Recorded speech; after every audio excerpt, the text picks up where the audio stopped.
মাইন্ডের ব্যাপারটা ছিল আমরা শুরু থেকে আপনারা প্রথমে যে ভয়টা পাচ্ছিলেন যে আমরা একতা থাকবো কিনা, আমরা কি এক্সেস পাবো কিনা, এই এক্সেসটা শুরু থেকেই ছিল।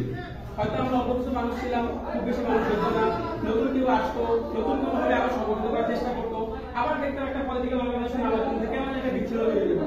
আমাদের সবগুলো সংগঠন ছিল, আমাদের মিনিমাম আমি মনে হয় আমার পার্সোনালি একজন বিশ্ব সংগঠন ছিল, সবসময় দেখছি উপরের দিকে ওই পলিটিক্যাল জিনিসটাই হতো। তখন আমরা স্বেচ্ছায় বের হয়ে আসতাম অথবা বের করে দিত, কোনো না কোনোভাবে বের হয়ে যেত।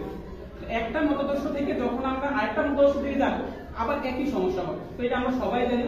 মাঝখানের সময়টা যেটা আমাদের যেটা আগে ছিল, যেটা আপনারা এখন দেখতেছেন, এটা আমরা কয়েকজন ছিলাম প্রথম থেকেই, আলহামদুলিল্লাহ আমরা এখন পর্যন্ত আছি। তো আমি যখন আন্দোলনে গেছিলাম আমার একটা ভয় ছিল, কারণ আমি ঢাকা ভার্সিটির আন্ডারে আন্দোলন করতেছিলাম। আমি তো রাজশাহী থেকে চলে আসছি অনেক আগে, আমার শেষ হওয়ার পরে। তো রাশেদ ভাইরা ছিল রাজশাহীতে, আমি ভাইদের খবর সবসময় দেখি কি অবস্থা, রাজশাহী যাওয়ার কোনো উপায় ছিল না, বাধ্য হয়ে আমি শাহবাগে আন্দোলন করি। তখন আমার নিজের খুব একা মনে হতো, কিন্তু বারবার আমার কাছে এইটা মনে হতো যে কিছু মানুষ আছে যারা অন্তত আমার বাবা মায়ের বলবে যে না ওই ছেলে হচ্ছে আন্দোলনে গেছিল, ওরা আমরা চিনি, ও ভালো ছেলে, বা অন্তত তারা আমার মাকে একটা সান্ত্বনা দিবে। এই আন্দোলন মানে এই মানসিক ব্যাপারটা আমার কাছে সবসময় ছিল। আমার কাছে মনে হচ্ছে নারায়ণ ভাই, লিটু ভাই সবসময়, আতিক ভাই আমি সবসময় বলতাম যে ভাই এটা কি হবে, আসলে কি আমরা পারতেছি। যে ফেসবুকে পোস্ট দিতাম প্রতিদিন ভয় যে কি হয়, কারণ আমি ছিলাম ঢাকায়, আমার মা বাড়িতে একা। এখন যদি কোনো প্রবলেম পড়ে তাহলে অবশ্যই এটা আমার উপরে পড়বে। মা সবসময় বলতো যে আমার বাবা জানে আমি কোনো আন্দোলনে যাই, এখন বলতো সে জানে আমি কোনো আন্দোলনে যাই, প্রতিদিন গেছি। পোস্ট মাত্র একদিন দিয়েছিলাম, ওই দিনই হচ্ছে অবস্থা খারাপ হয়ে গেছে। তো যাই হোক, এখন আমার কথা হচ্ছে এই প্ল্যাটফর্মটা নতুন না, এই প্ল্যাটফর্মটা আগে, এবং আমাদের এই জায়গা থেকে একদম এসপি ডিসি পর্যন্ত যাওয়ার সুযোগ ছিল, কিন্তু আমরা সবসময় একটা পলিটিক্যাল ব্যাপারের জন্য আটকে যেতাম।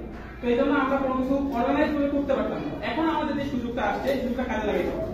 তো এই সুযোগ কাজে লাগানোর জন্য আমাদের মানে সবার প্রথম থেকে দাবি একটা ছিল যে আমরা এটা একটা দাবি বলতে এটা সত্যি কথা, আমরা জানি যে অদৃশ্যভাবে 18 বছর পর্যন্ত কোনো ছাত্র সংগঠন স্কুল কলেজে থাকে না, এটা জাস্ট খালি একটা ইনফ্লুয়েন্সের মাধ্যমে তৈরি করা।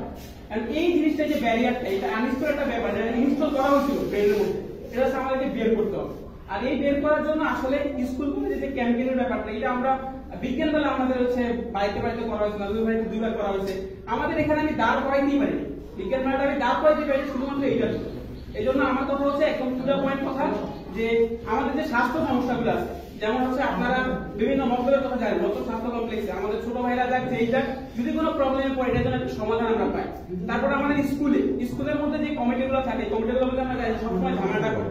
তো ওই জায়গা থেকে আমরা স্কুলে এক্সেস পাবো এবং স্কুলে যে ক্যাম্পেইন করবো, সেই ক্যাম্পেইনের প্রতিটা স্কুলে আমরা আমাদের কানেক্টেড থাকি, এবং ওই ক্যাম্পেইনে আমাদের যদি কোনো প্রবলেম হয়, যদি যা লাগে তার জন্য আমরা এই প্ল্যাটফর্ম থেকে পাই, এই নিশ্চিত করবো আমরা ইনশাল্লাহ। তারপর হচ্ছে আমাদের সেবা খাত, যেমন হচ্ছে আইডি কার্ড বানানো, পাসপোর্ট বানানো, তারপর হচ্ছে ভিসার কোনো প্রবলেম, যে কোনো প্রবলেমে যাতে আমরা একসাথে থাকতে পারি, এই জায়গাটা আমরা এখান থেকে নিশ্চিত করে দেবো। এইটুকু কথা। আর যেসব একটা পয়েন্ট হচ্ছে বাজারে যেসব দুর্নীতিগুলো হয়, আমাদের গুরুত্বপূর্ণ যে দাম বাড়ে, এটা কিন্তু একমাত্র চাঁদাবাজি আর বাজারে দুর্নীতি। এই বাজারে যে লিজ সিস্টেম, তারপরে ঘাটে ইজারা, এগুলো নিয়ে আমরা যদি সরাসরি কথা বলতে পারি, তাইলে হচ্ছে আমাদের এই স্বাধীনতা দীর্ঘজীবী হবে। আমরা বলতে পারবো যে না, আমাদের আসলে স্বাধীনতা করে জিনিসটা নামাইছি,